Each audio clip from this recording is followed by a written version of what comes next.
Oğurluk deyip näme aýdylýa? Bir neferiň malyny bilmeýän ýerinden oguryn alynta, tarap düşünmäni galýa. Tarap ya görmeýe, ya tarap düşünmeýe, ya tarap akly çatmaýa, oňa bärki adam şonu utdum diýip alýa. Nahaktan bir denneň malyny oguryn almaga ogurluk diýär.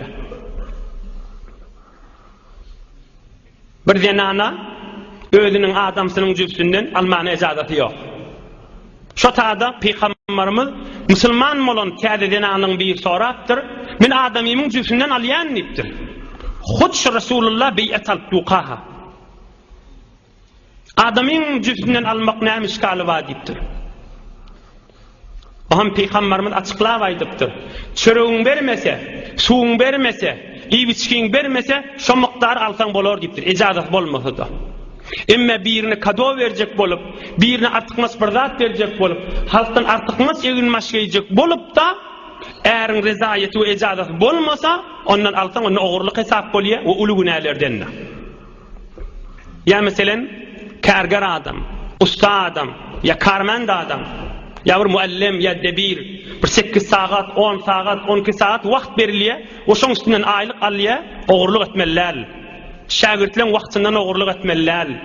Ol beytul malyň pulundan ogurlyk etmeler. Dogurja istifade etmeli, dogurja edip de halalca kesp etmeli. Hudaý Taala musulmanlary emredipdir, İslamiýetiň içinde ogurlyk etmelerdir. Hiç bir ýagdaýda dogurja dünýä malyna gyzyp ya ýaltanyp hakyň ýok ýerden mal ýemelerdir da. Ine dogurja gurrunşy. Dünýä maly gyzyp da dünýäň awadalygyna gyzyp da nahak ýerden artykmaz almalarla. Dogry öz işine göre almaly. Emma bir denana adamsy mal berýär, kädi pul berýär, şonu üýşürse, şo üýşüren malyny adamsyndan bir ejada bir zada harjasa, oň işgali ýokdur. Goý meselemiz kamil bolsun.